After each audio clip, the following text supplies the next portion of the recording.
Hello there, I'm Chris Toll. And I'm Keezy. And we would like to welcome you to the first ever Great Scot Cinema Club podcast. Each episode we're going to take you back in time to a different year in movies.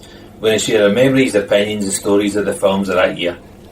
We'll be looking to bring on some special guests from the worlds of sport, music, TV, film and wrestling, who will come on to discuss their favourite movie memories with us as well. Each episode we're going to end with the Ultimate Movie Challenge. The special guest will take on either me or Chris in the actor quiz battle. We select an actor at random using our certified actor generator. The competitors will then take it in turns to name a film that actor was in, and the loser is the first one to either get one wrong or not be able to name another movie. The pride, integrity, credibility and honour of the podcast will be at stake. On today's episode, we are called the Great Scot Cinema Club, so what better year to start with than to take you back to 1985. Although neither of us were old enough to go to the cinema, so many of these films are a huge part of our childhood, and they made our childhood awesome. Right, in 1985, that was a vintage year for movies. The biggest grossing movie of that year was of course Back to the Future. There are many more classics that came from 1985 as well, so sit back, relax, and we'll take you back to 1985, and hopefully we'll bring back some great memories for yourself as well.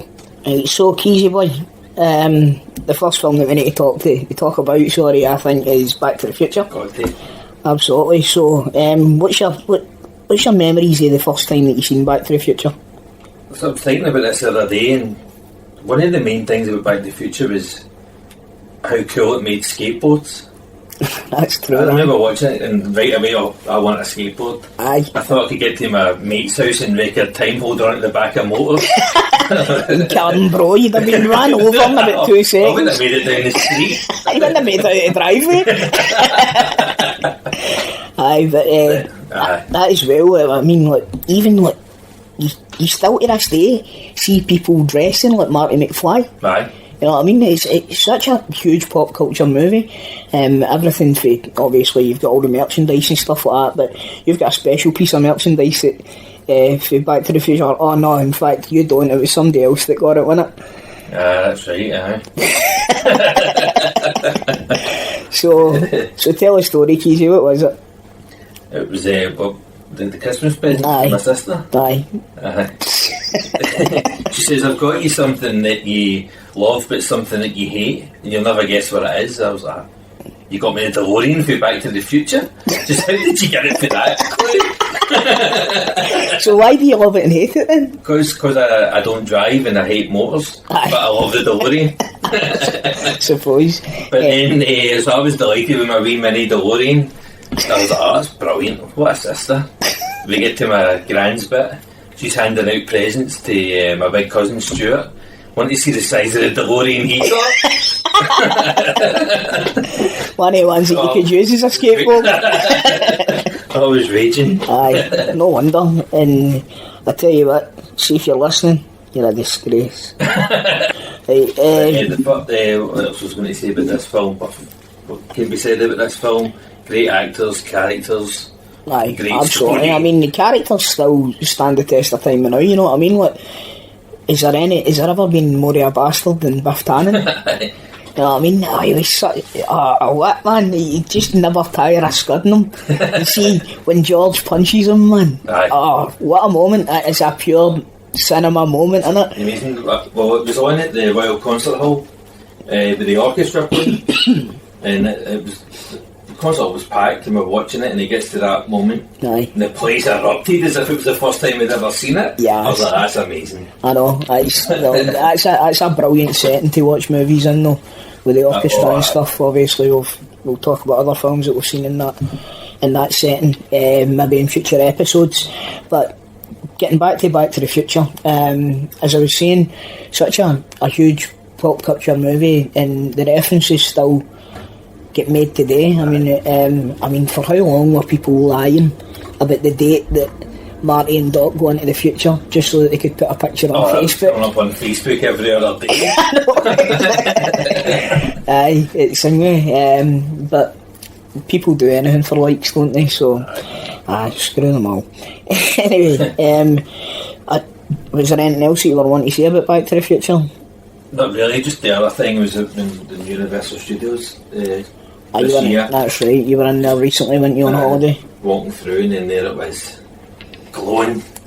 The DeLorean, and next to the train to Back to the Future 3. Aye. And I don't know what one I would have rather chose, to be honest with you. Sprinted right up to the DeLorean. I was like the most excited I'd been the whole time, and nobody else was bothering about it. No, what you thought? Like nobody else was caring that the DeLorean was there. And I was, seriously? I was daft. Are you mad? I'd have sat in the bloody thing the whole day. Aye, for God's sake. So you can tell that we both love Back to the Future. Oh, definitely. I might get a mention. And also, it's definitely my favourite, well, maybe my second favourite movie that I've ever seen with incest in it. So, obviously, number one being Star Wars. Right, so. I was like, what the hell other films he watching? And with that, the podcast was ended.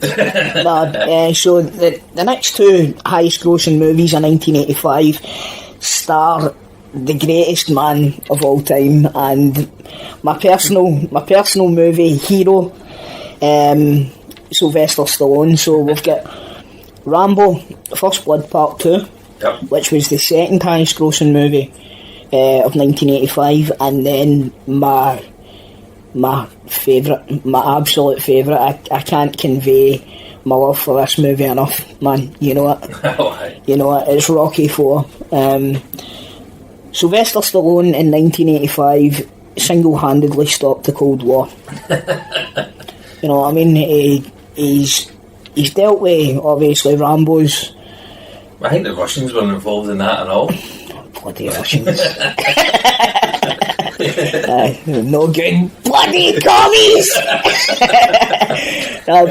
So he stopped communism in Europe with his own two fists and a rocket launcher, apparently. But as you know, obviously Rocky IV, my absolute favourite. I love it. I think I've watched it about 500 times. It's just a perfect movie for me. It's got the highs, the lows. You've got obviously Apollo's death. You've got Adrian losing faith in Rocky's ability. You can't win! I can you can! And I'll do it in Russia! Just to show you! But even then, like the montage scenes and the soundtrack, mate. The soundtrack, if you go to the gym and you don't have the Rocky IV soundtrack on your iPad or your MP3 player or your phone, quite frankly, you don't deserve to get fit. You're a disgrace. So we'll maybe talk more about Rocky IV in a wee bit more depth later on. But the next film on the list, I have seen it. I've seen all the movies in this series, but I don't remember anything about it. But I believe you do, Keezy. That's Jewel in the Nile. Jewel in the Nile, yeah. The sequel to Romance in the Stone, which is a great film. Aye. Is it Jewel in the Nile the one with Danny DeVito on it? Aye. Aye. That's it. That's the best one.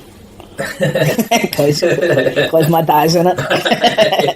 He was actually. Have you ever seen the song for the film?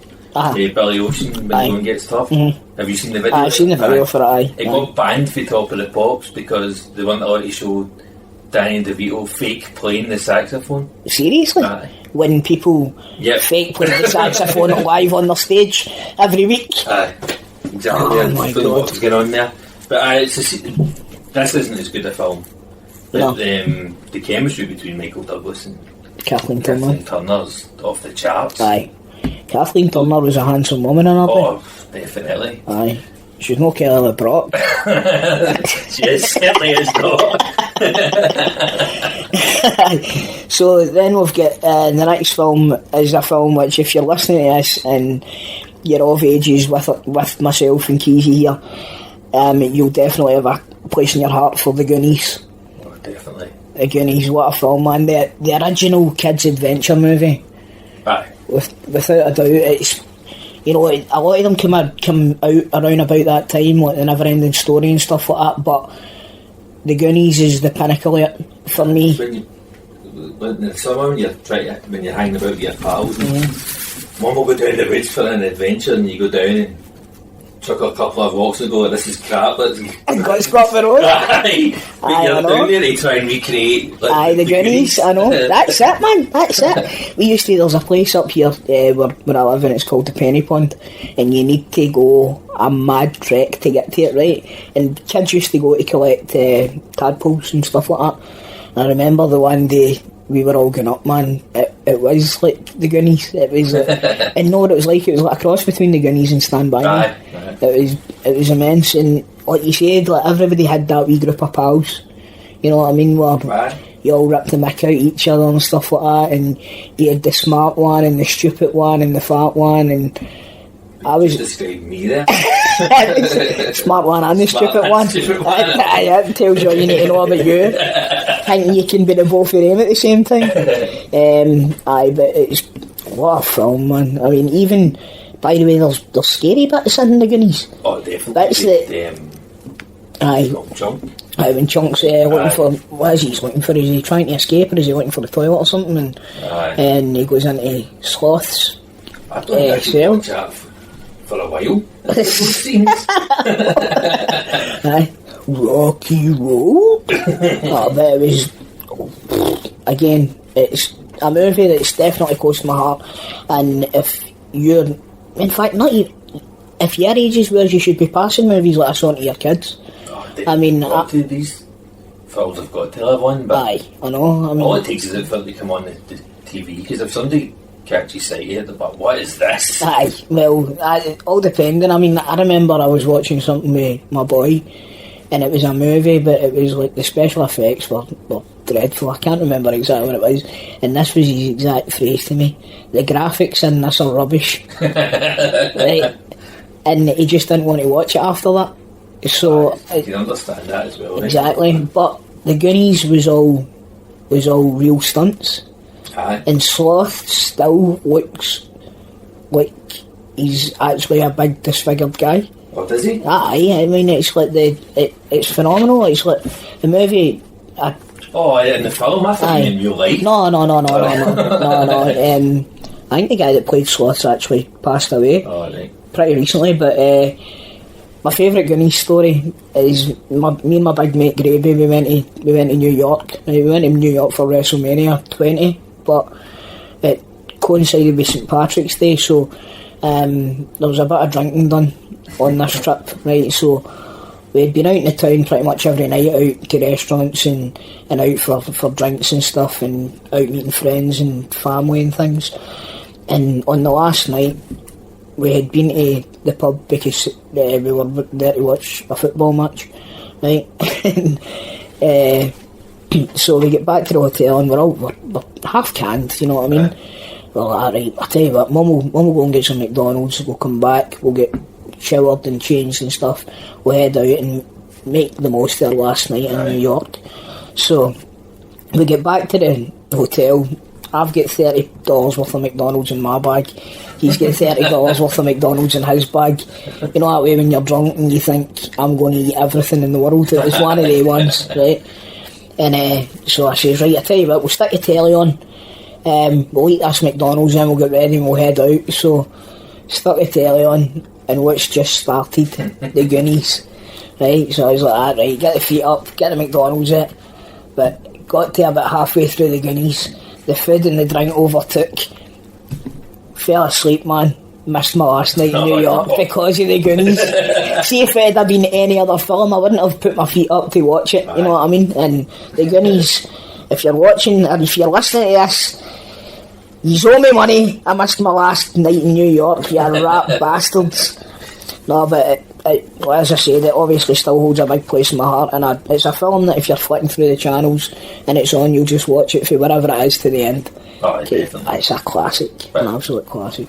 The older I get, the more annoying Chunk gets, but that's my problem, not his. That's just me being an old grumpy git. But he's meant to be annoying.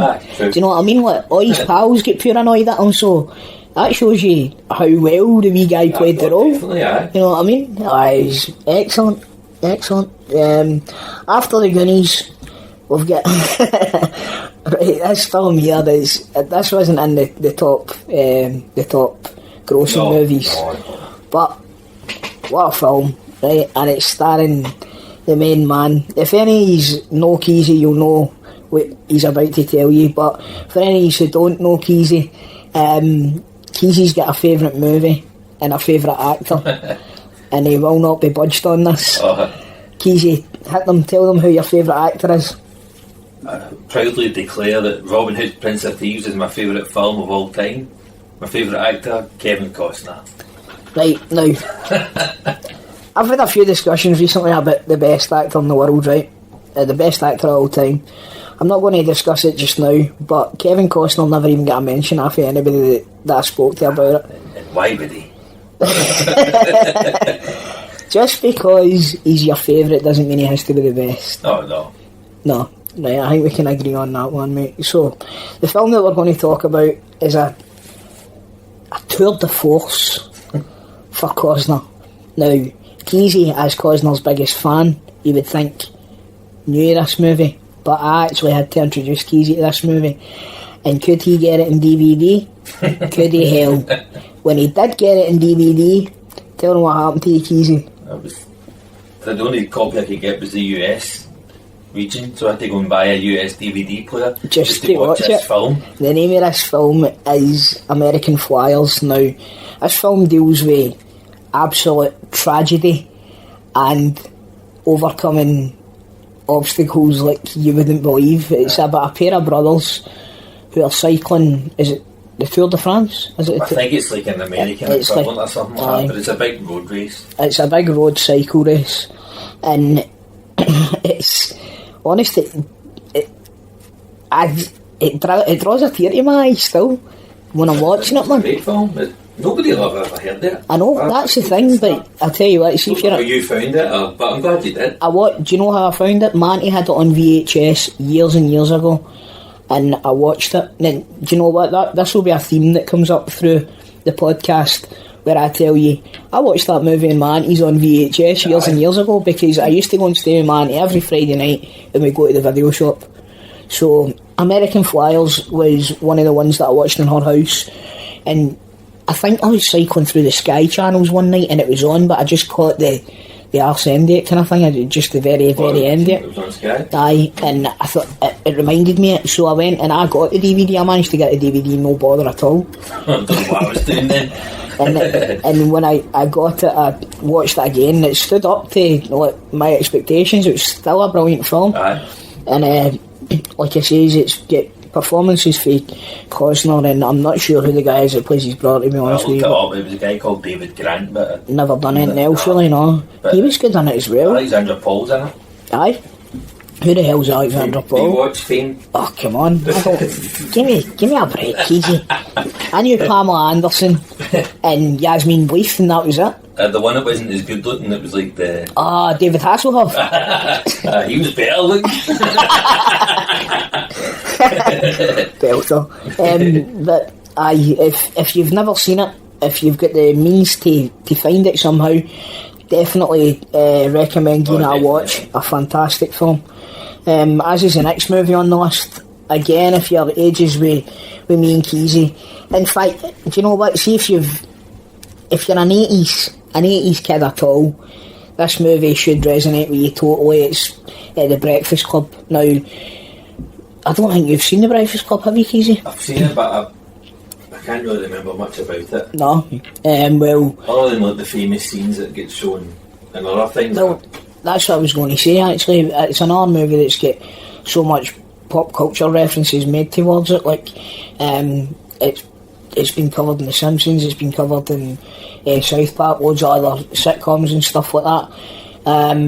And I think it launched the careers of a lot of actors as well. You know what I mean? Like Emilio Estevez, Molly Ringwald, Judd Nelson, who again hasn't really done a lot after it, but he's still well known because of that movie. So that tells you the reach that the movie had, and I loved it. It's another one of the ones that you could call a perfect movie. It's got everything. It's got the kids who, it showed kids that you don't need to be pigeonholed into a specific type of person, you know what I mean? And that's a good thing for me anyway, and that's my overriding memory, you know. I thought, and it helped you like throughout school and stuff like that as well, funnily enough, you know, like it kind of taught you that if you're cool with people, then they'll be cool with you, and that's the way basically everybody should be. And this has been your party political broadcast. We're changing the world here. Aye, one step at a time. Right, I'll hold my hands up. The next one on the list, I have seen, can't really remember much about it. You want to take this one, Keezy boy? This one, Brewster's Millions, comedy classic. The plot is he inherits $30 million. $30 million. But he needs to spend it in 30 days. So $1 million a day. And if he does that, he inherits 300 million. Right. But he's not allowed to tell anybody. He's not allowed to have anything. He's not allowed to have any possessions or anything to show for it. Right. So he's got to waste $30 million basically without telling anyone. Right. And nobody's allowed to find out. No. Right. And I thought it was hilarious. Aye. Because of John Candy, he's his pal in it, and it's his reactions to all the stuff he's buying. John Candy, man, what a guy! Oh, brilliant! An absolute superstar in the 80s.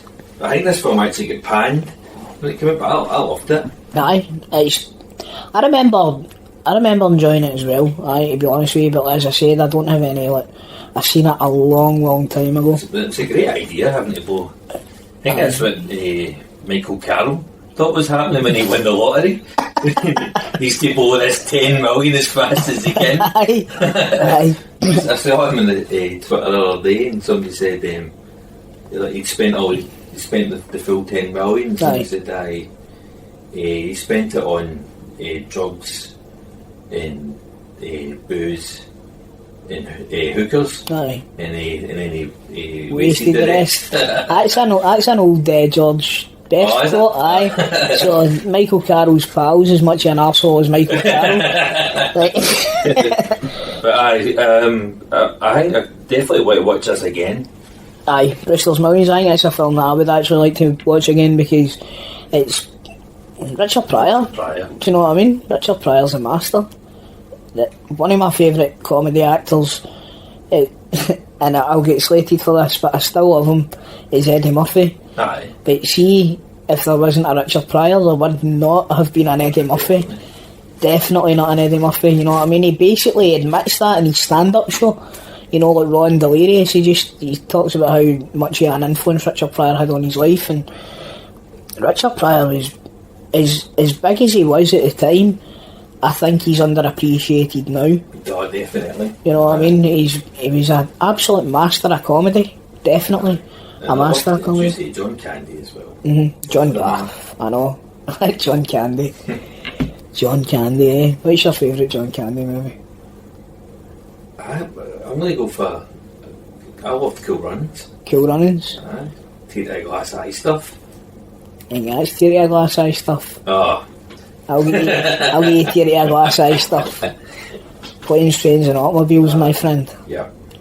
And Uncle Buck. Phenomenal. Need to stop saying phenomenal. He was in Home Alone. Aye, he was. Of course he was. What a man. He was in what was the name of the band? The Polka Kings. Aye, it was. Was the Polka Kings on it? Home Alone. We'll get to that another time. Oh, we'll definitely get to that at some point. Definitely. Well, surely we might have a wee Christmas number coming up soon, so cover some Christmas movies. Anybody who will maybe be able to debate the age-old Christmas movie question.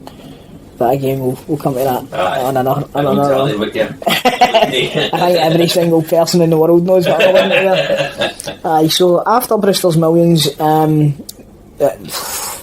this is a film that, strangely enough, we were discussing earlier, and didn't make a lot of money. Did it? No. Did it make more than its budget?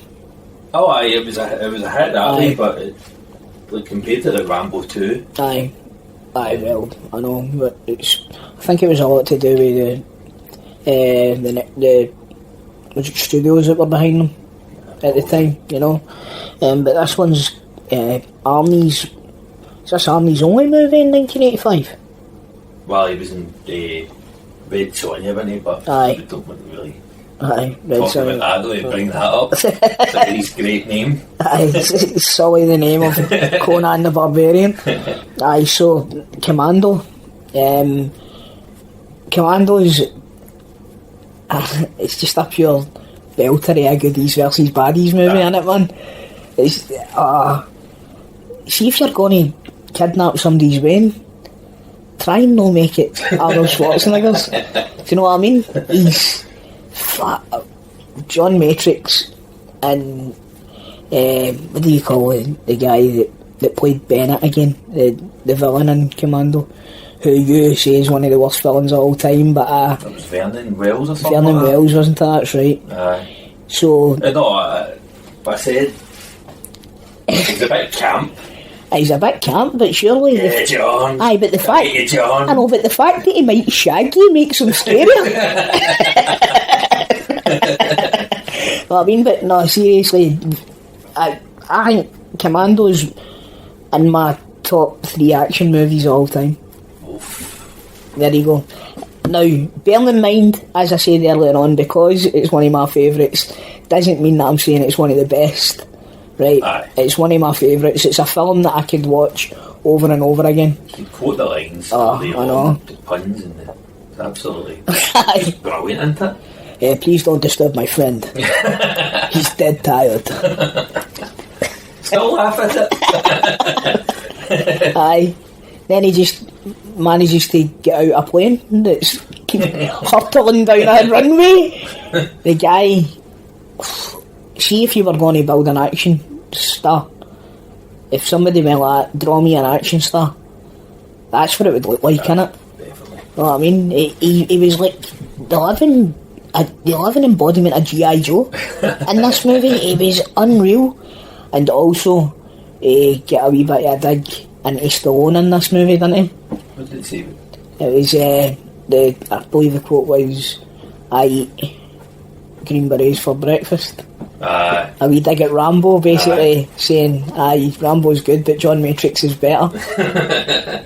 Come on, do it! Stick a knife in me! And I read a wee fact about it. Aye. He's got more confirmed kills in this movie than Rambo did in First Blood Part 2. Yes, come on. Do you know what? I love Stallone, but I would prefer Commando to Rambo. I prefer Commando to Rambo 2. Aye, First Blood 2. Aye. Definitely. So we'll move on for Commando. The next film is in my genre. Keezy, you've only seen the remake, but well, the less said about that the better. This one's Fright Night, which there's 2 vampire movies that stick out for me as the best vampire movies. I'm sure I'll be in for some amount of abuse here, but for me, Fright Night and The Lost Boys are the 2 kind of genre defining movies for me. And I think it's because, like, when I was growing up, they were the 2 films. But look what's happened to vampires now. I know. You know what I mean? Like, there's not been a good vampire thing for ages. Not for us, no. Let the right one in, which was a Norwegian or a Was it Swedish? Swedish or I have seen Norwegian. that. That was a really good film, but again, it's not the way that we remember the vampires. This is Fright Night and The Lost Boys is the way that we remember vampires. But Jerry Dandridge in the original Fright Night is not as cool as Kiefer Sutherland in Lost Boys, but I tell you what, he's fucking cool, man. Aye. He's cool, aye. And you know, he is that guy that could just totally steal your bird right off you. So you can understand why the ladies loved him at the time. And it was Susan Sarandon's brother, Chris Sarandon, that played him. Right. Aye, so, you know, obviously Luke's running the family. But Fright Night, again, if you're into some cheesy horrors for the 80s, Fright Night's definitely one that you should visit if you've not seen it. And even if you have seen it, do you know what, watch it again. Have yourself a nice the remake, so. Aye. Do you know what, it wasn't that bad. I thought Colin Farrell was pretty good in it. I think David Tennant was the one that let me down the most in that movie. I can't even remember him being in it. He was the Vincent Price character. Oh, right. Aye. Was it Vincent Price? No, Vincent Price was a real person, wasn't he? What's the name of the... Aye. What's the name of the character again? I can't remember. Doesn't matter. Doesn't matter. We're going to avoid talking about shit we don't know about. Right. Your next one on the list, Keezy. What have we got here? Jagged Edge. Jagged Edge. This is a great thriller. Its time is probably dated now, but Jeff Bridges gets accused of killing his wife, and Glenn Close is the lawyer that's trying to get him off it. Twists and turns. It's a film I want to actually look out and watch again, because I remember bits of it, and I can't say that the bits I remember because it ruins the film. I just remember worth watching. I remember it was on a VHS again in my aunties, but it was two movies that she had taped off the telly, and it was Jagged Edge and Tough Tough, and it's two films again that I shouldn't have been watching as a kid, but my parents were always pretty lenient that way and pretty, liberal with me with regards to that sort of thing. And I just remember there was a scary scene where it was like a guy with tights over his head, like kind of broke into a bedroom. Right. And that scared the living shit out of me as a kid, man. It really did. It was like, ah! And then my cousin put a pair of tights over his head and tried to terrify the life out of it. You know what I mean? But aye, that was... I remember... where you would even get this film now, but... Well, it's getting Glenn Close in it.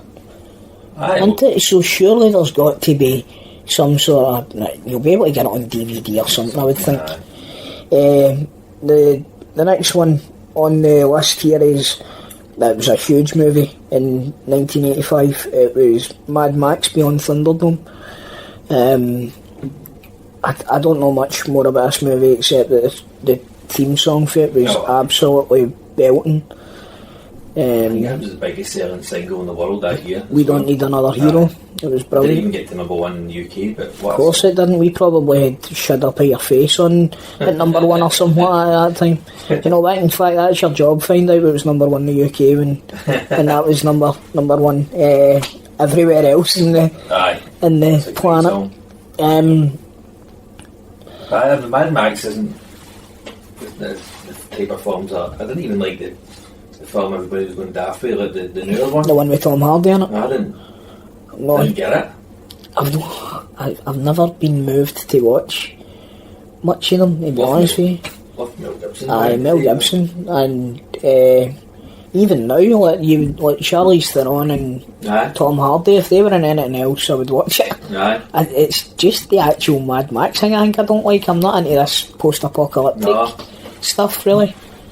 But again, you can... Postman. Well, that's... who's in that again? No, but with regards to Mad Max, I'm sure we're going to take pelters for this, so feel free to have a go.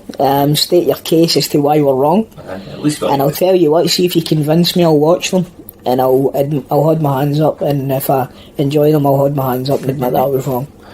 Right, so the next one after this is a movie with a woman that won the Oscar not long after making this movie.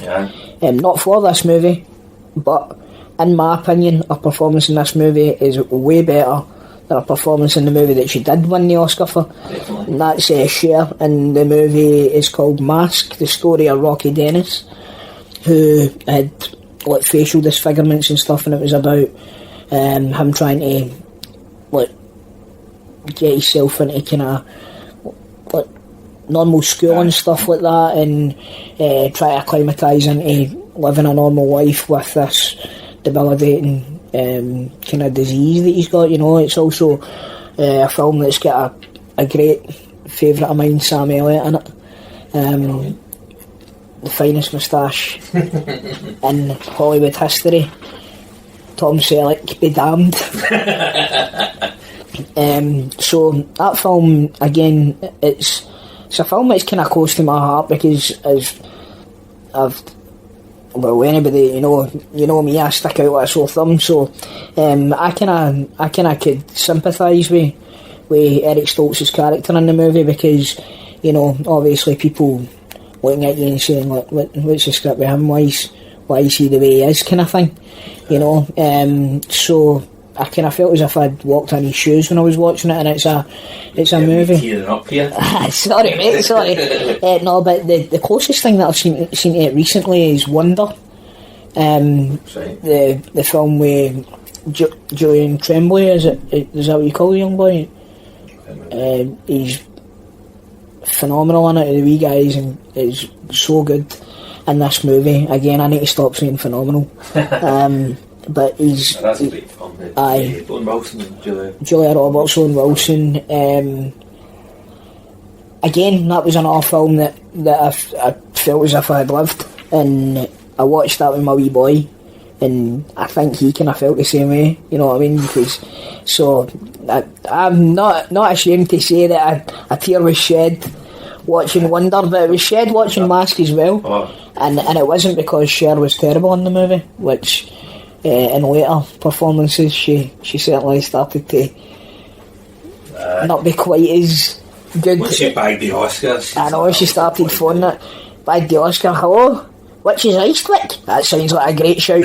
I'll do that. Who's in it? Jack Nicholson? Aye, that'll be good.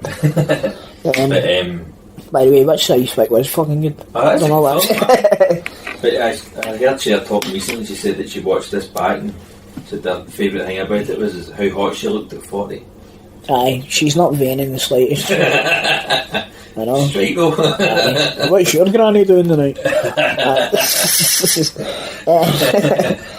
Next movie on the list is another one that's close to my heart, and I love. This is my favourite horror franchise of all time, Keezy.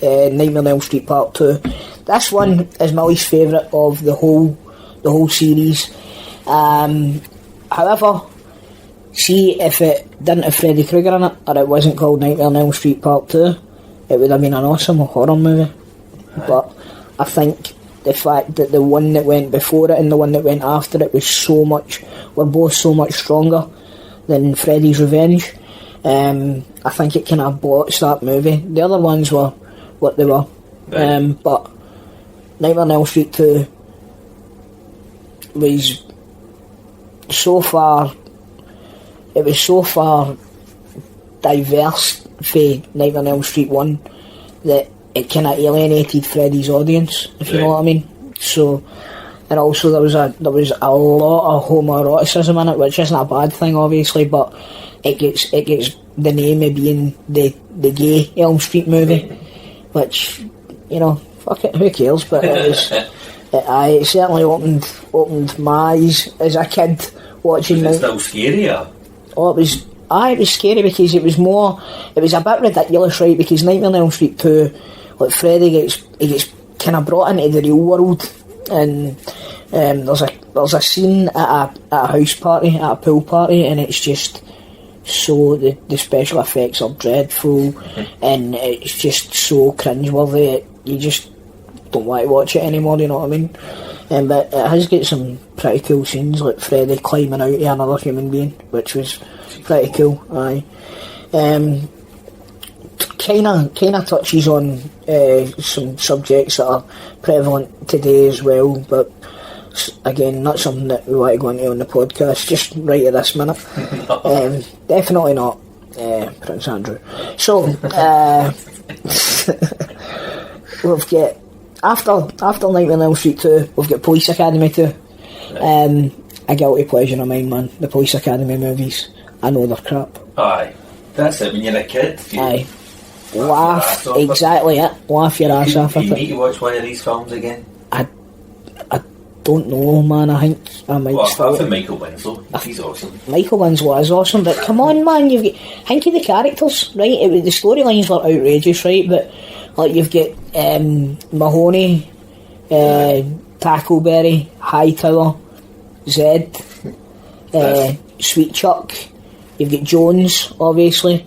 You've got Captain Mauser, you've got Commandant Lassard, who is absolutely piss yourself funny, man. He's as close to Leslie Nielsen, I think, as you can get. His performances were phenomenal. I've said phenomenal again. Right, so I'm going to try and get that erased from my vocabulary somehow. But great, pure stupid slapstick comedy, man. Yeah, when you watch them as a kid, they're hilarious. Aye, well, that's what I mean. I don't think I've seen any of them since I was a kid, but they're funny for their time. Aye, yeah, and there's 1985. I went to see Michael Winslow live, and he did the whole playing the electric guitar thing. Oh, doing the Led Zeppelin thing and all that. That's brilliant. I've seen him doing that. And he's playing a tennis match for 10 minutes with himself, and you're glued to it. Aye, but see, I always thought that was special effects sounds. I didn't realise that he actually done that until I was a lot older.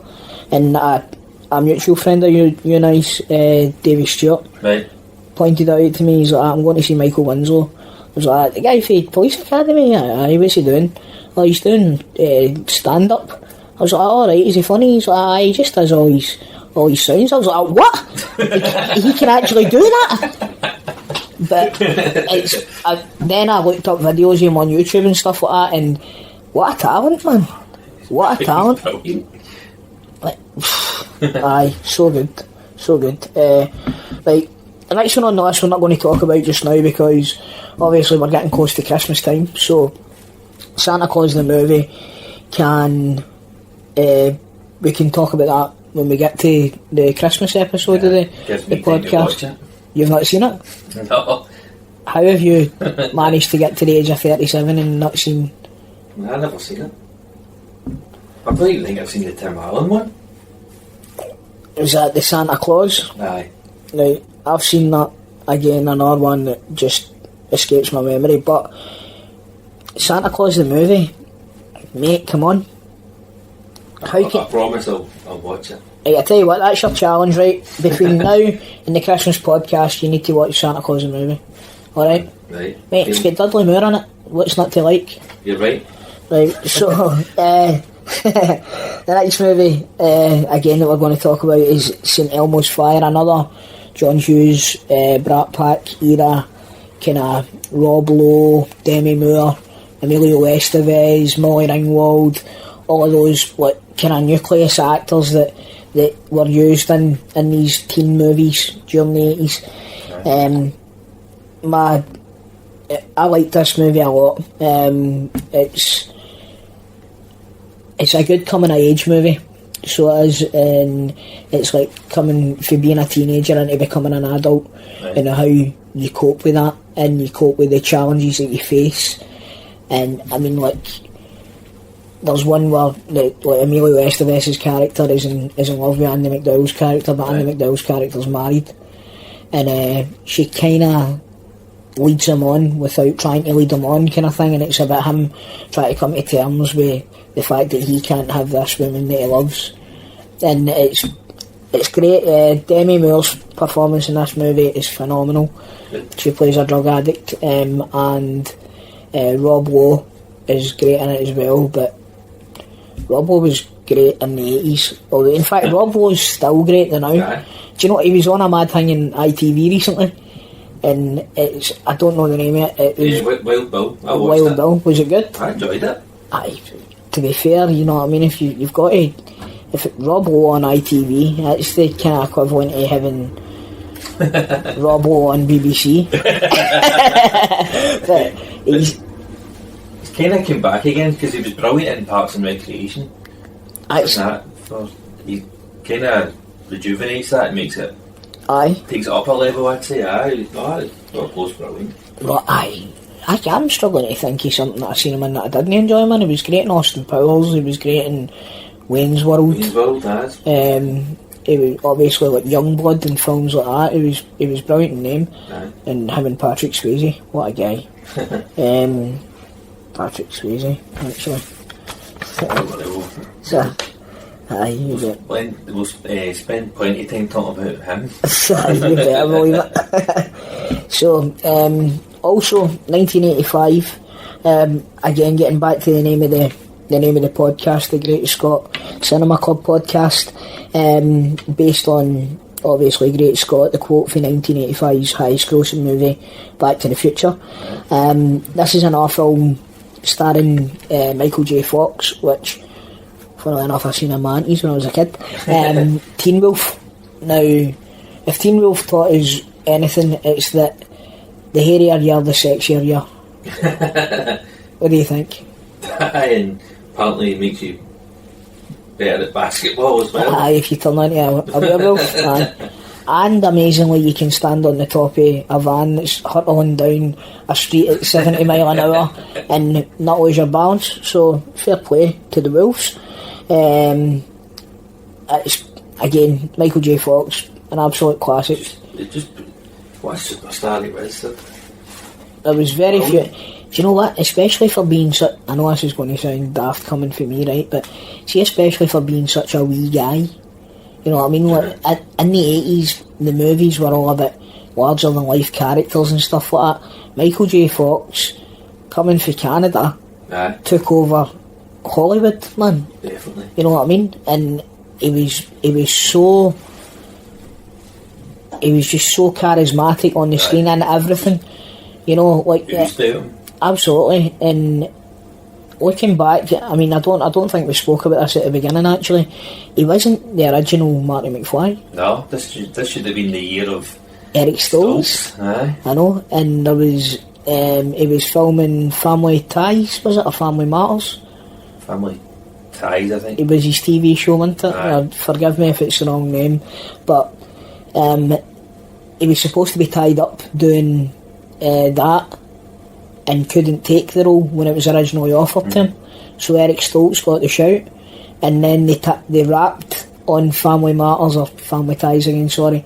They wrapped early. Yeah. So Zemeckis just... that they watched the first scenes that Stoltz had done and it wasn't what they were looking for. Maybe I don't even think that was it, because you know what, I've seen Eric Stoltz's stage screen tests. I thought it was pretty much identical to Michael J. Fox, to be honest with you. Okay. Aye, but who do you want in your movie? And see if Michael J. Fox becomes available and it's not going to cost you that much money to get rid of Eric Stoltz, then it's a no-brainer. You've got to take him. And don't get me wrong, Eric Stoltz is in two of my favourite movies, you know what I mean? And he's a great actor. And he was brilliant in The Butterfly Effect. You seen that? I have, it's a brilliant song. He plays the dad, the beastie dad. That's what he does. He was brilliant in it, man. He was so dark and Didn't even know that was him. creepy. He was great in that film. I know. By the way, that absolutely is an underappreciated movie. People roast that movie. I think it's brilliant. Yeah, I enjoyed it as well. Aye. But Michael J. Fox, superstar, as we said. Absolutely.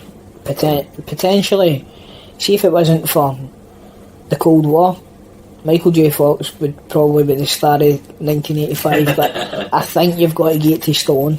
I think you've got to. Aye. Right, so next film on the list is one that I've not seen. I'm ashamed to say it, as a movie fan, I've only ever seen two James Bond movies, and 1985's delightful James Bond movie was A View to a Kill, another film that I remember because of the soundtrack. Aye. But that's how I got into the James Bond films, was that song.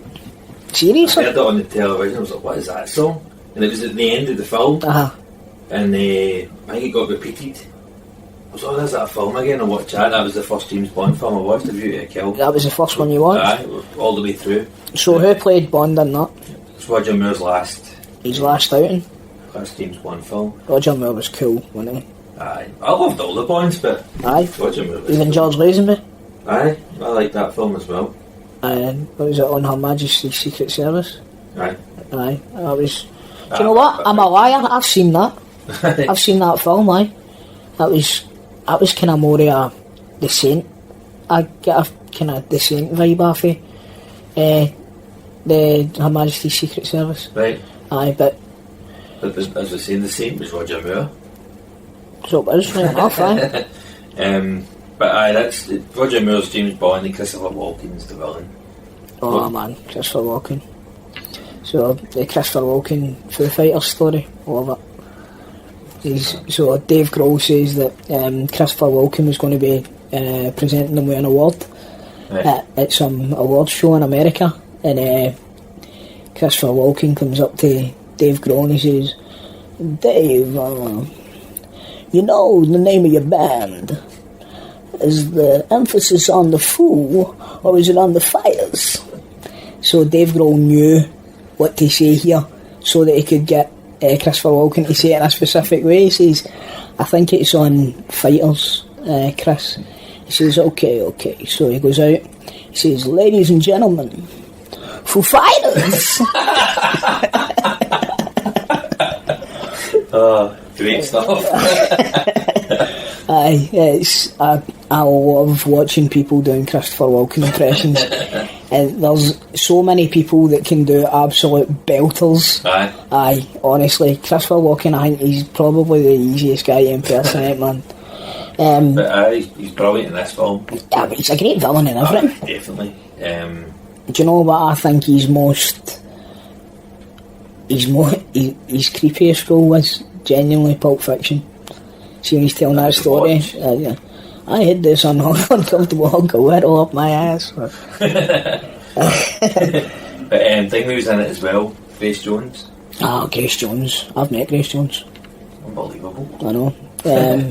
When did you meet her? My cousin was over. My cousin was over from New York, and our daughter was getting christened over here, and she was staying in the Radisson Blue on Argyle Street in Glasgow. So we went in after the festivities and stuff like that. We went back to the hotel for a few drinks, and we were sitting in the hotel bar, man, and Grace Jones walks down the stairs, right, and she's got this big headdress on, and I'm telling you this now, she's not the conventional kind of beautiful, right, but see this woman, she looks like a statue. She's unbelievable. See when you see her in real life, she's probably the best looking woman I've ever seen in real life.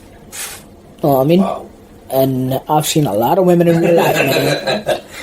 Everywhere I look, I see women. So Beauty of Kill.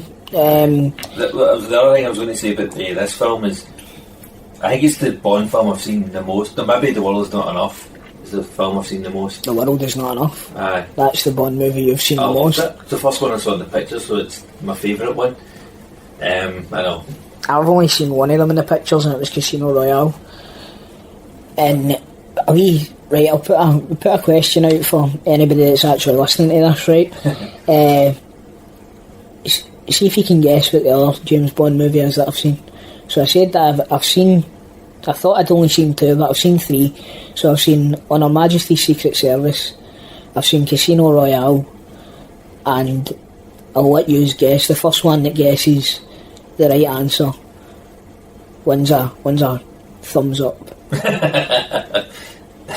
One of the wee Twitter hearts or something like that. But the last thing I wanted to say about Beauty of Kill was I've watched it countless times, right? Mm-hmm. And I know that Dolph Lundgren is in this movie, and I've never seen him. That's right. That was actually Dolph Lundgren's debut movie. It wasn't Rocky IV. So, as I say, I've seen this film, and I was like, I've never seen Dolph Lundgren in it. So I had to Google it and find it on YouTube.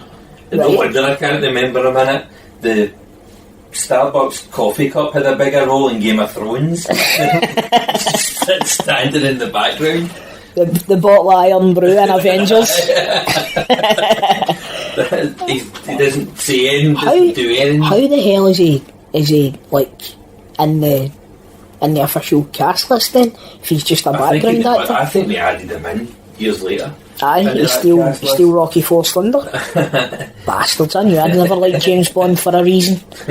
He's just a guy in the background wearing a suit. Aye. Not as good as Van Damme's first Hollywood exposure in breakdance, or breaking as it was called in America. that's right. He's just standing He's just standing in the dancing, background. just standing in the background dancing with, for some reason, a onesie. See like a singlet, a wrestling singlet. He's got one of them on. He's just dancing like a mad guy. But I see, that sounds I hilarious. can't believe James Bond stole Lundgren's debut after Rocky IV. Dirty man. He had the speaking role in Rocky IV. He said about 3 words, Keezy. Turn it up, man. Aye, but we're saying them every day That's ever true. since. So, That's true. Ja, sí, bien, indeed, sir. Ja, sí, bien. You will lose. Right, that's what I'm going to say to you before the quiz at the end of the show. And I'll say, I must break you. I'll say, if he dies, he dies. Damn it! I haven't got any more. Right, the last movie, no, in fact, it's not the last movie on the list, it's the second to last movie on the list is a movie that petrified the life out of me as a kid. A lot of people remember Tim Curry, obviously, for playing Pennywise, or maybe Home Alone 2, or, I don't know, Loaded Weapon. I loved him, Loaded Weapon. He was brilliant in it, wasn't he? But I remember Tim Curry, obviously I remember him most of all for playing Pennywise, right? Yeah. But he played darkness in this movie, right, which is essentially the devil, right? And it's a movie called Legend, and it had Tim Curry, it had Tom Cruise in one of his early roles. I'm not sure if it was actually Cruise's first ever role, but I thought that this movie, it was aimed at kids, and it shouldn't have been. It shouldn't have been. It was like a kind of along the same lines as like a kind of labyrinth kind of deal, you know. And it was one of, I always remember my wee cousin Sean had this and Labyrinth on the one tape, Right. and for some reason the two of them movies scared me, man, when I was a kid. I watched Labyrinth a few weeks ago, and it stands up. It stands Very up, good. and I enjoyed it. It's Watch that again. see the practical effects and the mixture with the practical effects and the special effects, and obviously Henson's puppeteers. You know what I mean? Jerry Anderson. So good, man. So good. Jim Henson's puppeteers and puppets themselves. See the facial expressions that you get for these puppets. It was so good. And obviously David Bowie. Phenomenal. Again. Fucking hell, too. Right. So, the last movie on the list, again, another movie that, if your age is with us, 100% you've seen this. And if you don't like this movie, then you're a joyless prick. Alright, the last movie on the list here, I'm assuming in alphabetical order, Keezy, is Weird Science. Thanks. Weird Science, right. Again, men of our generation, Weird Science would possibly be the first time that they had those thoughts about a woman. Kelly LeBrock, man. Mate, I've got a Kelly LeBrock story for you, right? Now, you probably won't have heard these words in the same sentence, right? But Kelly LeBrock on Coatbridge Main Street. Aye, very good. True story, right? There used to be a restaurant, kind of bar place in Coatbridge called Gigi's, right? And it's actually the Big Apple now, or whatever the hell it's called this week. Right, so Kelly LeBrock's granny's actually for Coatbridge, right? And she came to visit her granny, right? And they went to Gigi's for lunch, and my cousin was a maitre d' at Gigi's, and there's a photograph of my cousin not only with Kelly LeBrock but with her then husband Steven Seagal in a bar in Coatbridge Main Street. Mate, Is that a bar? it was like a bar restaurant. So anybody out there, we go to it. It was a Saturday afternoon. Aye. Saturday afternoon. Imagine walking in a bar in Coatbridge or a bar restaurant for a wee bite to eat, and they're saying, "Oh, we'll just show you your table, sir." And you sit down, you turn to your right, and Steven Seagal's sitting next to you. You know what I mean? By the way, this is a God's honest truth. I'm not joking. This is a true story.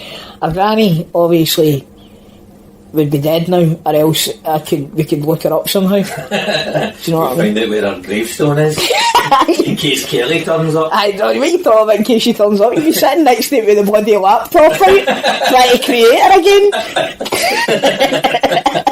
Hoping that lightning struck twice. But Weird Science, again, launched the careers of a couple of decent actors. One of the main actors and one of the top billed actors in Weird Science is a guy that's no longer with us anymore, Bill Paxton, an actor that both of us love, you know what I mean? I didn't appreciate him till later years. Aye, his body at work, his work's great. Fair play to Kelly LeBrock, because this film would never get made nowadays. No chance. The actual line in the film is, do you think this will turn on a 15-year-old boy when she's buying underwear? Which is, for its time, hilarious, but I mean, it's never going to happen now. No. In fact, people probably don't even know about that, and Kelly LeBrock is now cancelled. By the way, been cancelled for 20 years. We might have ended Kelly LeBrock's phenomenal career. A Weird Science is a great idea for a film. It's hilarious. Aye, and like I said, it's... And we forgot Robert Downey Jr.'s in it. So he is, aye. Iron Man himself. But I go back to Bill Paxton as well, who's good in this film. Mm-hmm. He's brilliant in it. Bill Paxton, aye, he's brilliant. brilliant. Have you ever seen Hatfield and McCoys? I know it's a TV show, but... I've not, mate, no. It's one with him and Kevin Costner, rival... Is it set? Is it like a western? Western, oh man, he's absolutely amazing in it. He's better than Kevin Costner in it. Kevin Costner got all the awards, but Bill Paxton is unbelievable in it. There's a couple of TV shows with... One of the great Scot Cinema Club. I know you mentioned a TV show. I wouldn't blame people if they never listened to this again, to be perfectly honest with you.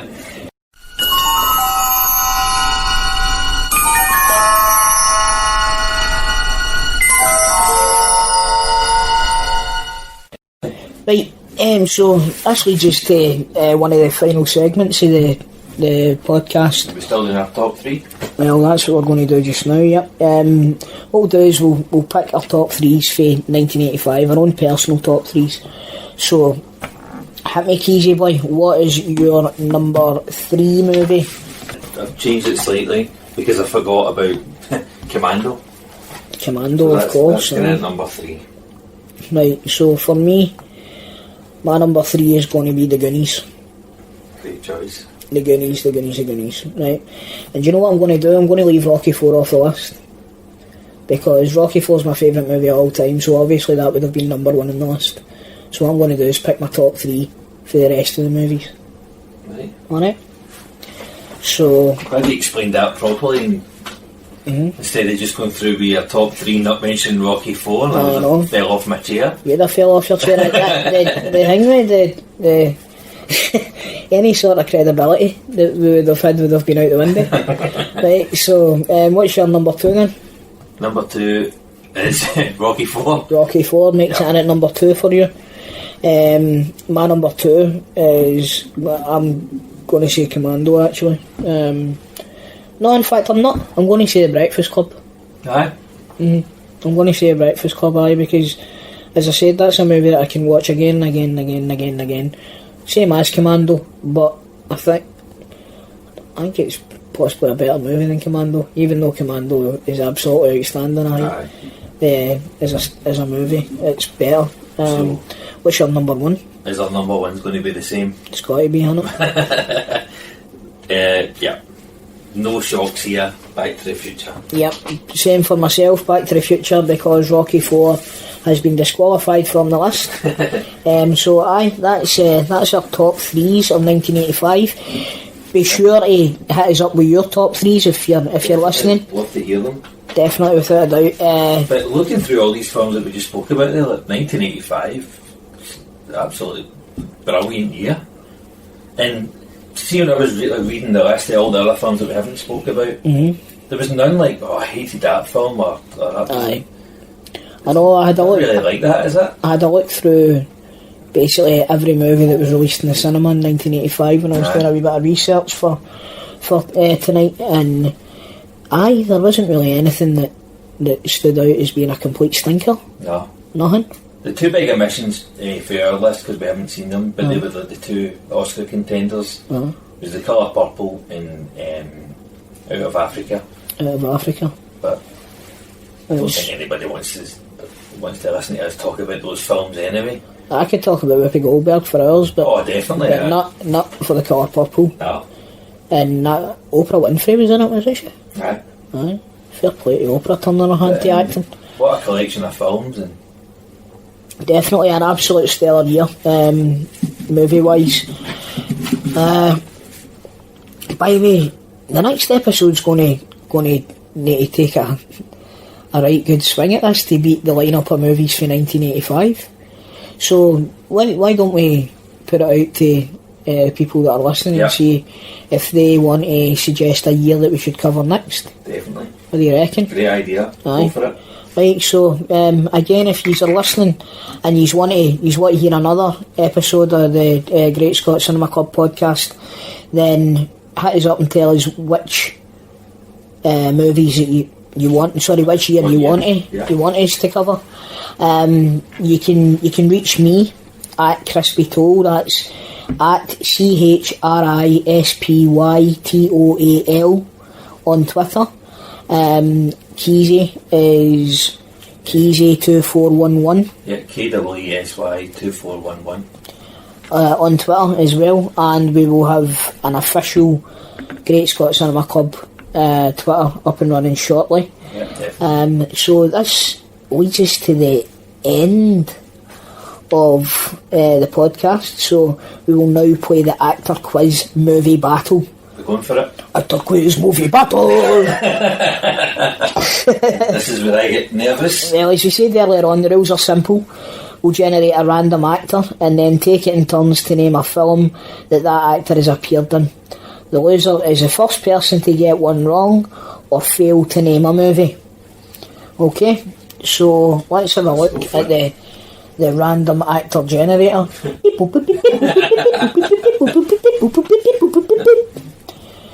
Random actor generator. That's the theme song for it.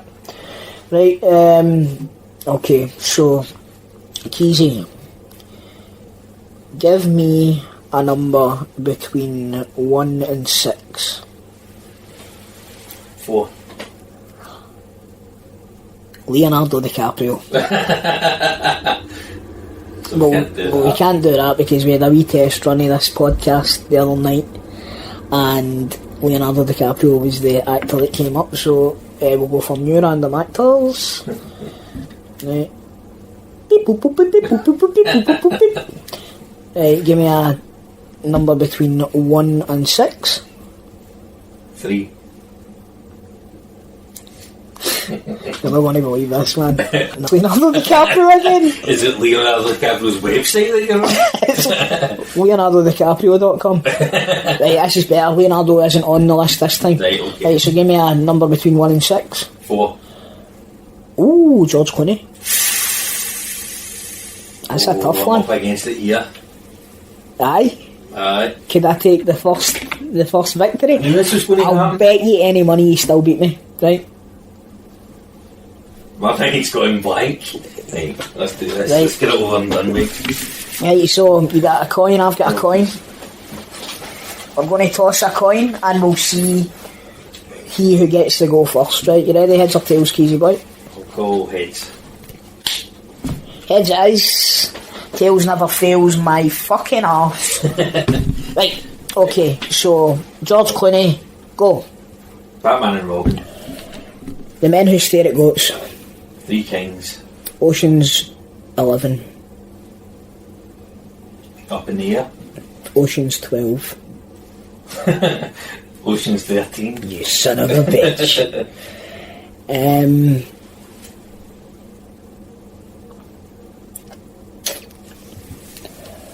Christ almighty, George Clooney. Right, and you need to give me a 30-second countdown here, Keezy, because I'm struggling.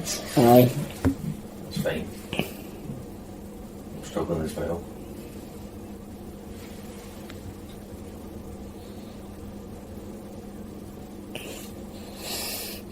Oh man, this is pure dead air.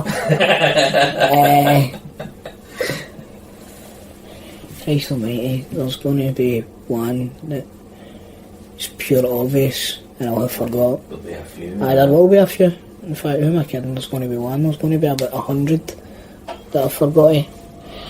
I've never been a huge fan. No, neither have I. I've got two up my sleeve here, by the way. Have you? Just to, like, you know. Have you? Aye, I'm tapping out, mate. I'm done. I don't know. You win. Keezy wins 1-0. God damn it, that one never lasted long, did it? I've already. Peacekeeper. And what was the one? Perfect Storm. What was the one with Julia Roberts? Something like that, the Peacekeeper. Was it? No, I'm not a big fan of him either. By the way, he's a great guy. Great guy, obviously. As handsome as the day is long. But terrible Batman. Oh, awful. And he knows that, doesn't he? Aye. He knows that. And I think seen in the bar and the guy asked him what was wrong with him, says, I've just killed Batman. That's true story, aye. Do you know what? I've got a bit of a soft spot for that movie. Batman and Robin. I think it's because it's the one that my wee boy liked the best when he was... Right. Like for the army as well. Aye. And Robin. He loved Robin. But George Clooney. But, what a boy. That's what our special guests are up against. Okay, so each week it'll be either myself or Keezy Boy here. And we're going to have a special guest on each week and they will face us in... They will face us in the Actor Quiz movie battle. I couldn't remember the name of it there for the life of me, Keezy. We'll never forget it now. Aye, Actor Quiz movie battle. So we hope you enjoyed, in fact, we hope you enjoyed our first trip back in time, and we hope you've brought back great memories for you as well as highlighting possible new movies for you to enjoy. Yep, and with that, we are out of time. So please let us know what you thought of the first episode, and if you have any ideas on how we can improve, also let us know what years you would like us to cover in future episodes. You can look us up on Twitter as we've already given you those details. We hope you join us again for another episode of the Great Scot Cinema Club. Until then, yep, thanks for listening. Thanks very much. Goodbye, troops.